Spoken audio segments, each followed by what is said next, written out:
Buenos días a todos. Hoy es lunes, día 19 de septiembre. Se celebra en este día la memoria de San Genaro, obispo y mártir, con su famosa licuación de la sangre, ¿no? Es un santo muy popular, patrono de Nápoles. Luego hablaremos un poquito de él. Vamos en primer lugar, como siempre, al Evangelio de hoy, que es Lucas 8, 16 al 18. Es un evangelio breve, pero muy sustancioso. Tras la parábola del sembrador que siembra la palabra, añade el evangelio tres dichos de Jesús originalmente independientes. En el contexto de la parábola, el primero es una exhortación a la gente para que contribuya a la irradiación de la palabra. Esta no se puede ocultar ni en una vasija, ni debajo de la cama. Los que hemos escuchado la palabra tenemos la obligación de difundirla. El designio de Dios sobre el mundo, la historia y sobre cada uno de nosotros está oculto y es precisamente la palabra que nos lo da a conocer. Muchos de nuestros contemporáneos desconocen el sentido de la existencia. El designio divino se manifestará plenamente al final de la historia, pero ahora nos lo hace vislumbrar la palabra de Dios. Finalmente Jesús exhorta a escuchar bien, recibir la palabra y hacer la vida propia. Dios es siempre nuevo. Quien escucha su palabra cada vez lo irá descubriendo más.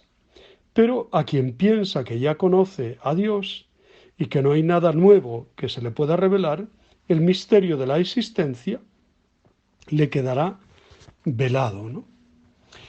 El sábado pasado leíamos la parábola de la semilla, la palabra de Dios, que debía dar el 100 por 1 de fruto si la escuchamos con un corazón noble y generoso y la guardamos.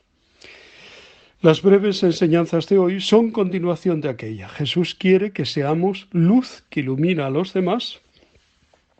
Un candil no se enciende para esconderlo.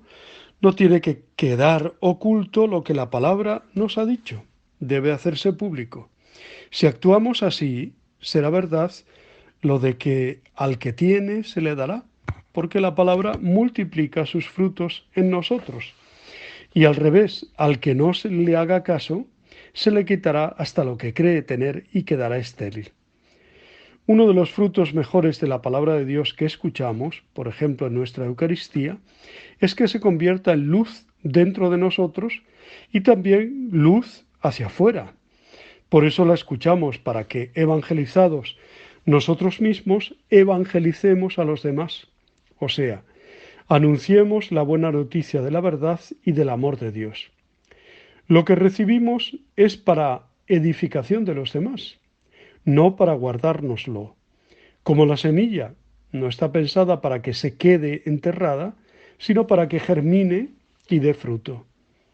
Tenemos una cierta tendencia a privatizar la fe, mientras que Jesús nos invita a dar testimonio ante los demás. ¿Qué efecto evangelizador tiene el que un político o un deportista o un artista conocido no tenga ningún reparo en confesar su fe cristiana o su adhesión a los valores más profundos? ¿Iluminamos a los que viven con nosotros? ¿Les hacemos más fácil el camino? No hace falta escribir libros o emprender obras muy solemnes. ¿Cuánta luz difunde a su alrededor aquella madre sacrificada, aquel amigo que sabe animar y también decir una palabra orientadora, aquella muchacha que está cuidando de su padre enfermo, aquel anciano que muestra paciencia y ayuda con su interés y sus consejos a los más jóvenes, aquel voluntario que sacrifica sus vacaciones para ayudar a los más pobres? No encienden una hoguera espectacular, pero sí un candil que sirve de luz piloto y hace la vida más soportable a los demás. El día de nuestro bautismo, y lo repetimos en la vigilia pascual cada año, se encendió para cada uno de nosotros una vela tomando la luz del cirio pascual, símbolo de Cristo. Es un gesto que nos recuerda nuestro compromiso como bautizados, de dar testimonio de esa luz ante las personas que viven con nosotros. El Vaticano II llamó a la Iglesia Lumen Gentium, o sea, luz de las naciones. Lo deberíamos ser en realidad, comunicando la luz y la alegría y la fuerza que recibimos de Dios, de modo que no queden ocultas por nuestra pereza o nuestro miedo. Jesús, que se llamó a sí mismo luz del mundo, también nos dijo a sus seguidores: vosotros sois la luz del mundo. Somos iglesia misionera que multiplica los dones recibidos comunicándolos a cuantos más mejor. En fin, el testimonio de los cristianos en medio del mundo es una luz que alumbra y que atrae hacia la verdad. La luz de la fe crece cuando se transmite, como el amor que se hace más grande cuanto más se da. Por eso los creyentes estamos llamados a proclamar el Evangelio con obras y con palabras en nuestra vida diaria. Vivir la fe, ponerla a prueba, pasarla a los hijos y compartirla con la gente que nos rodea, hace que nuestra experiencia de Dios sea cada vez más fuerte. Al que tiene, se le dará. ¿Qué pasa si ese candil se mete bajo la cama? No solo no alumbrará, sino que probablemente prenderá el colchón y arderá la casa entera. Quien hace esto cree tener fe, pero en realidad esa fe está muerta. Está muerta, es como el agua estancada que se pudre y huele mal. Decía que hoy la Iglesia celebra la memoria de San Genaro, obispo y mártir.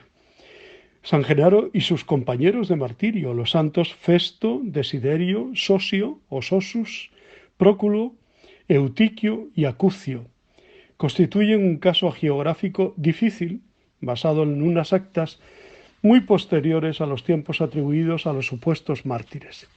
Genaro es hoy todavía uno de los santos más venerados. Se discute sobre su persona, la época, la topografía y el mismo martirio.